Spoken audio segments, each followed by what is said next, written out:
My friend LT hardly ever talks about how his wife disappeared, or how she's probably dead. Just another victim of the Axeman. She fooled me, boys! Right, good, and proper. But he likes to tell the story of how she walked out on him. I punched out at 4, like usual. And then I went down to Abby's for some beers, like most days. And then played some pinball, and then went home. When a person gets up in the morning, he doesn't have the slightest idea how much may have changed in his life by the time he lays his head down again that night. Ye know not the day or the hour, the Bible says.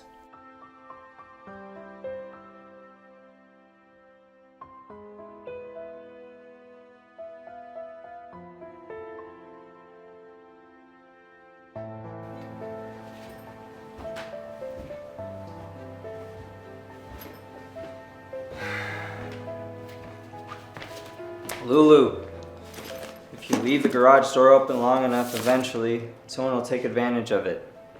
Come in, take a rake, maybe the bag of peat moss or the power mower. Hell, even a Seventh-day Adventist fresh out of college doing his merit badge rounds will steal if you put enough temptation in his way. And that's the worst kind of person to tempt because they feel it better than the rest of us. I'll do better, LT. Try anyway. I really will, love.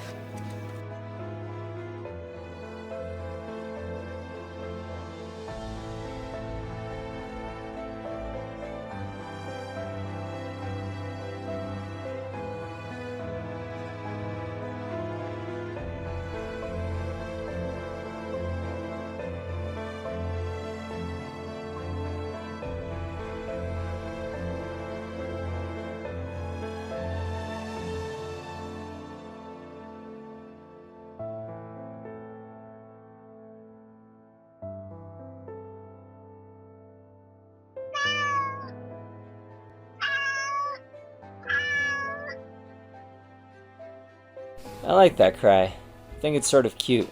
Lulu always hated it. Maybe because it sounds like a baby's cry, and she didn't want anything to do with babies. She's 2 years old now. We got her at the start of the last year of our marriage. Right around. Strange to think Lulu's been gone a year now.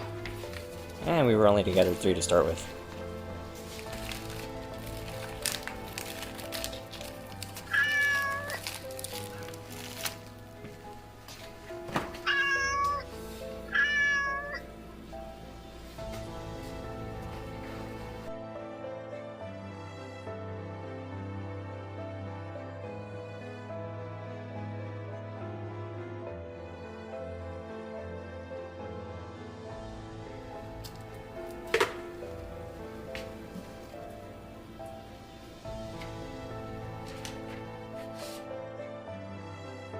Dear LT, I'm leaving you, honey. Unless you come home early, I'll be long gone by the time you get this. I don't think you'll ever get home early. You never have gotten home early in all the time we've been married. But at least I know you'll get this almost as soon as you get in the door. Because the first thing you always do when you come home isn't come see me and say, "Hi, sweet girl, I'm home," and give me a kiss. But go to the fridge and get whatever's left of the nasty can of Friskies you put in there and feed Screw Lucy. So at least I know you won't just go upstairs and get shocked when you see my half of the closet is mostly empty and think we had a burglar who liked ladies' dresses, unlike someone who only cares about what's underneath them. I get irritated with you sometimes, honey, but I still think you're sweet and kind and nice, and you'll always be my little maple duff and sugar dumpling, no matter where our paths may lead. It's just that I have decided I was never cut out to be a spam packer's wife. I don't mean that in a conceited way either. I even called the psychic hotline as I struggled with this decision, lying awake night after night and listening to you snore. Boy, I don't mean to hurt your feelings, but have you got a snore on you? And I was given this message: a broken spoon may become a fork. I didn't understand that at first, but I didn't give up on it. I'm not smart like some people, or like people think they're smart, but I work at things. The best mill grinds slow, but exceedingly fine, my mother used to say, and I ground away at this like a pepper mill in a Chinese restaurant, thinking late at night while you snored and no doubt dreamed of how many pork snouts you could get into a can of Spam. And it came to me that saying about how a broken spoon can become a fork is a beautiful thing to behold, because a fork has tines, and those tines may have to separate, like we must now have to separate. We're both human beings, LT, capable of loving and respecting one another. Look at all the fights we had about Frank and Screw Lucy, and still, we managed to get along. Yet the time has come for me to seek my fortune along different lines from yours and to poke into the great roast of life with a different point than yours. Please do not try to follow me, LT. And although I'll be at my mother's, and I know you have that number, I would appreciate you not calling but waiting for me to call you. In time I will, but in the meantime I have a lot of thinking to do. I suppose I'll be asking you for a divorce eventually, and think it is only fair to tell you so. Please remember what I do in love, not in hatred and resentment. All my love. All my love. Lulu Bell Sims. Lulu Bell Sims.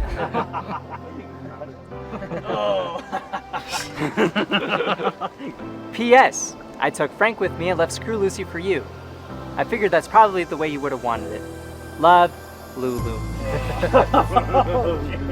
She got me that dog because I like the one on Frasier. Kind of dog's like a terrier. What is it called? Like a Jack something, Jack Sprat, Jack Robinson, Jack shit? Jack Russell Terrier. That's it. See, Frank wasn't that, but he was a dog nonetheless. What's funny is that an hour from now, it'll probably slip away from me again. Anyway, I got her Lucy for our second wedding anniversary, and she got me Frank for her first. I hated that little fuck so much. And you know what? Frank felt the same about me. It was hate at first sight. Ah! Fuck! What is it? He's out. I've had it. I'm done. If you take Frank to the pound, you may as well take me to the pound.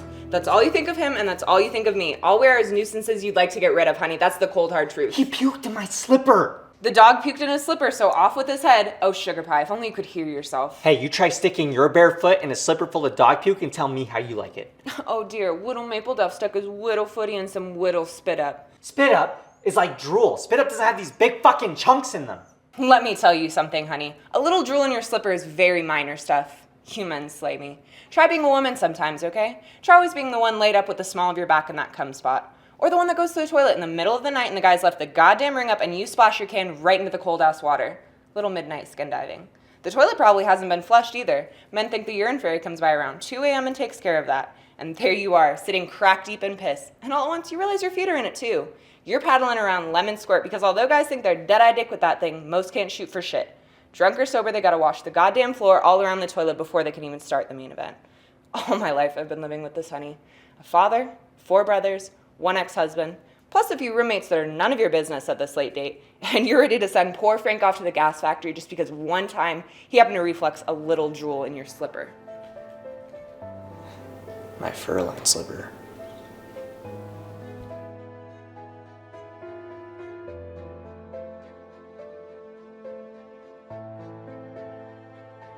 Lulu Bell never gave me that dog because she wanted it. Let's just get that out of the way. A man will give a wife a trip to Miami because he wants to go, or a wife will give a husband a Nordic track because she wants him to do something about his gut, right? It wasn't that kind of gift. Think about what kind of gift that says. Say, darling, I got you this wonderful present. It's a machine that eats at one end and shits out the other. It runs for about 15 years, give or take. Merry fucking Christmas. But that's the kind of thing you only think about after, more often than not. You know what I mean? Look at him, he's growling at me. It's his way of purring.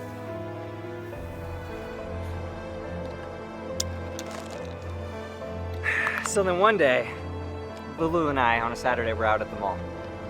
Look, honey, look. Oh, look at that one. It's so cute. I'm looking. What I'm thinking is that I just found what I wanted to get Lulu for our anniversary. Hello, I'm Lucy, and I'm Lulu's anniversary present. Oh, Yuki, you my little precious baby. Stop them, honey. They're gonna get into it. Frank will kill her.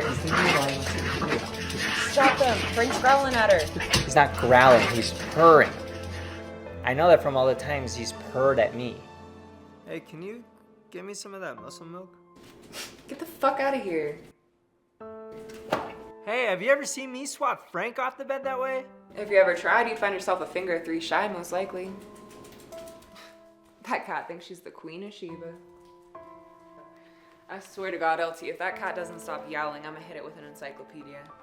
It's not yowling, that's chatting. Well, I wish it would stop chatting. Alright, that's enough. Everyone out of the goddamn pool. We're gonna find a home for that brown-eyed bitch, and if we're not good enough to do that, we're gonna take her to the animal shelter. I am done. What are you onto now? Are you blind? Look what she did to my drapes. They're full of holes. You want to see drapes with holes in them? Why don't you go into the bedroom, look on the ones on the side of the bed. They're all ragged because your dog chewed them up. That's different. That's different and you know it. The only reason you think it's different is because you like the dog you gave me and you don't like the cat I gave you. Well, I got one thing to tell you, Mrs. DeWitt. You take the cat to the animal shelter for clawing on the living room drapes on Tuesday, and I'll take the dog to the animal shelter for chewing on the bedroom drapes. You got that? Bastard! You mean bastard!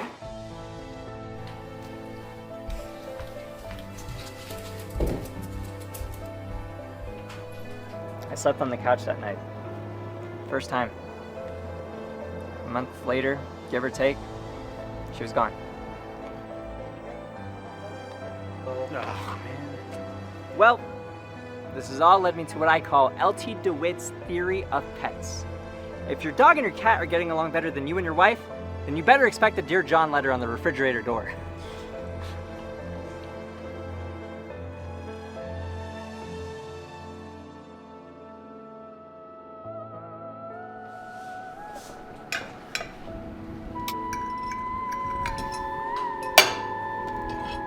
You know what, Holly? LT tells this great story. LT, what do you say? Not tonight, buddy. Oh, come on, it's a real corker. Holly would love it. Nothing else is being said. For me, for Holly. Ross, you love that story.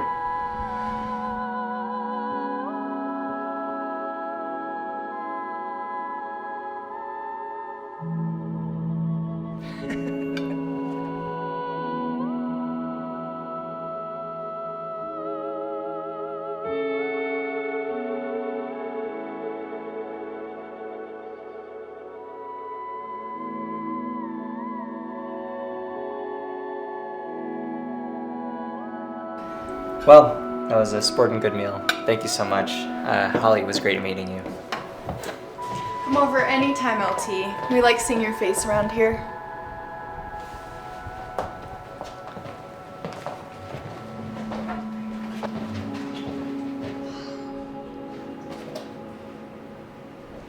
Be right back. Okay. God, I hate when he says that story. Thought it was kind of funny. He says it every time that we have guests over for dinner. It's ridiculous.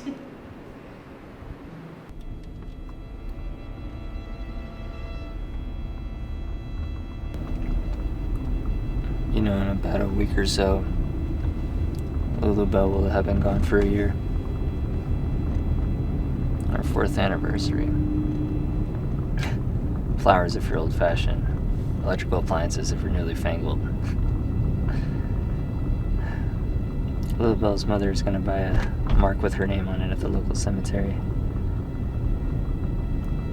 Mrs. Sims said we ought to consider her one dead.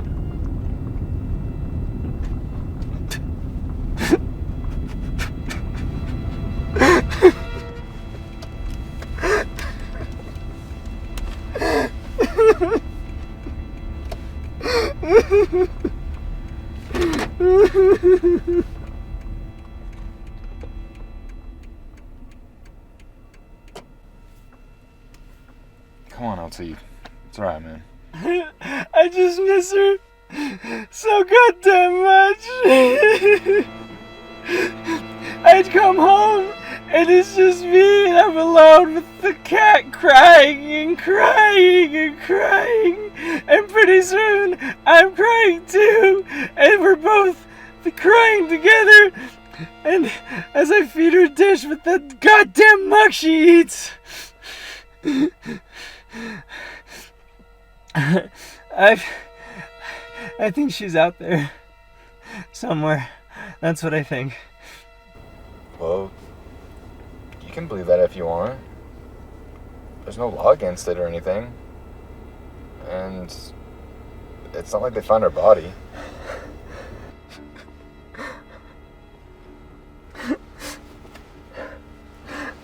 I like to think she's out there in Nevada, singing in some hotel casino. Not Vegas or Reno, but Winnemucca or Ely. I think she can hold her own out there.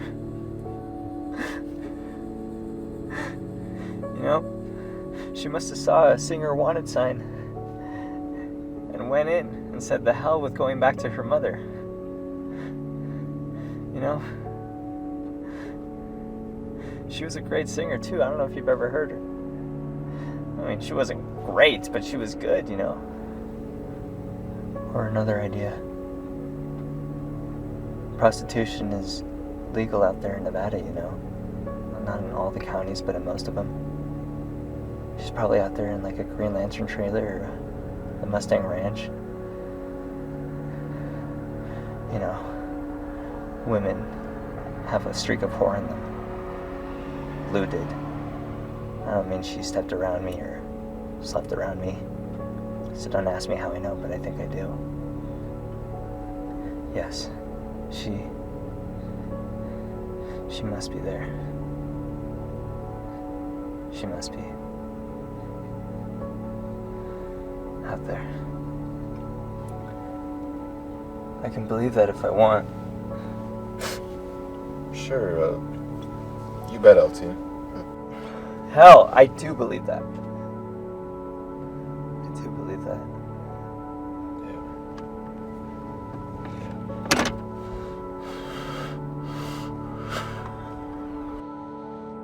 Lulu Bell never gave me that dog because she wanted it. Let's just get that out of the way. A man will give a wife a trip to Miami because he wants to go, or a wife will give a husband a Nordic track because she wants him to do something about his gut, right? It wasn't that kind of gift. Think about what kind of You don't look happy. Should I be? LT? You know, Holly actually liked him. So that's what this is about. So what did he lose his license for? Drinking, wasn't it? Drinking, yeah. DUI. But that was 6 months ago. And another 2 months he keeps his nose clean. He'll get it back. I think he will. He goes to AA, you know? You know, I think it's interesting that the police haven't looked a little closer at him after his wife disappeared. They asked him some questions, but just to get the information they need.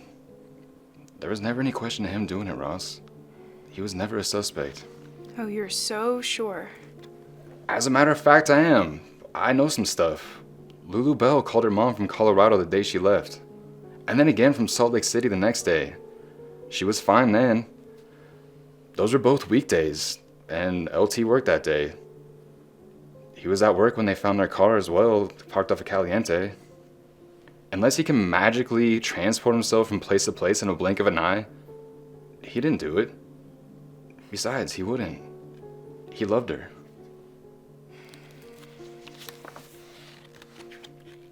I thought about telling her how LT had cried. Maybe you ought to call the police yourself. Offer them a little bit of your expert advice.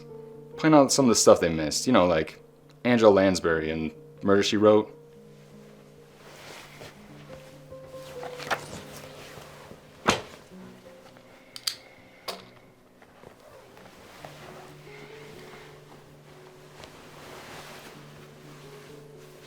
I just don't like him, that's all. I don't, and I never have. Yeah, I guess that's clear. And I didn't like the way he looked at Holly. Which really meant she didn't like the way Holly looked at him. I'd prefer if you didn't invite him back for dinner. In a marriage, words are like rain. In the land of marriage, is filled with dry washes and arroyos that can become raging rivers in almost the wink of an eye. It's silence that is a marriage's best friend. Silence.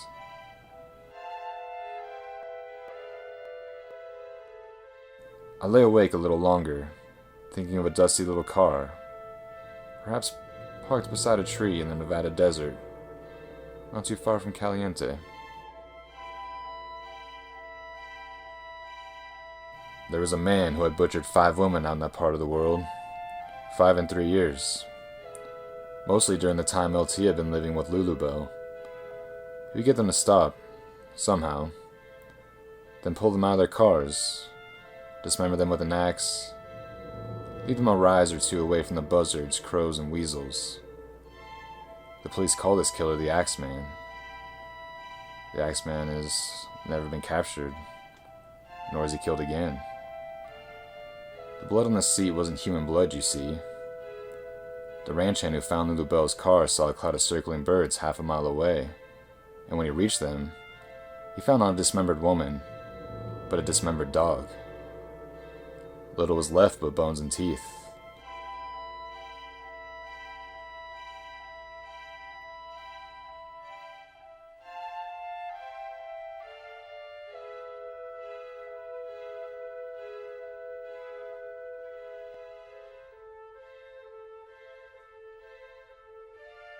Perhaps she is alive, singing Tie Yellow Ribbon at the jailhouse in Ely, or taking measures to Michael at the Rose of Santa Fe in Hawthorne. Or maybe she's blowing GM Cowboys in Austin or Wendover, gripping set after set of flabby buttocks in her hands and thinking about what to watch on TV that night when her shift is done.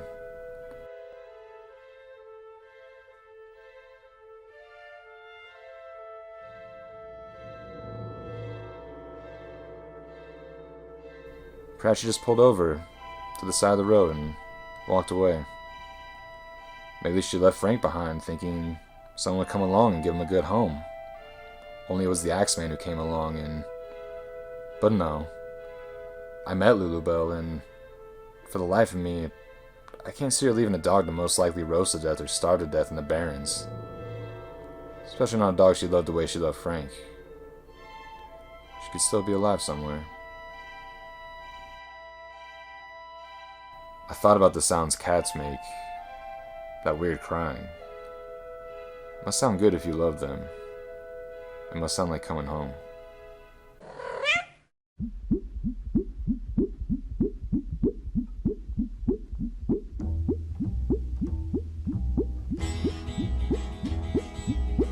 There's an old Australian stockman lying, dying. And he gets himself up onto one elbow and he turns to his mates who are gathered round and he says, "Watch me wallabies feed, mate. Watch me wallabies feed. They're a dangerous breed, mate. So watch me wallabies feed. All together now. Tie me kangaroo down, sport. Tie me kangaroo down. Tie me kangaroo down, sport. Tie me kangaroo down. Keep me cockatoo cool, curl. Keep me cockatoo cool. Oh, don't go acting the fool, curl. Just keep me cockatoo cool. All together now.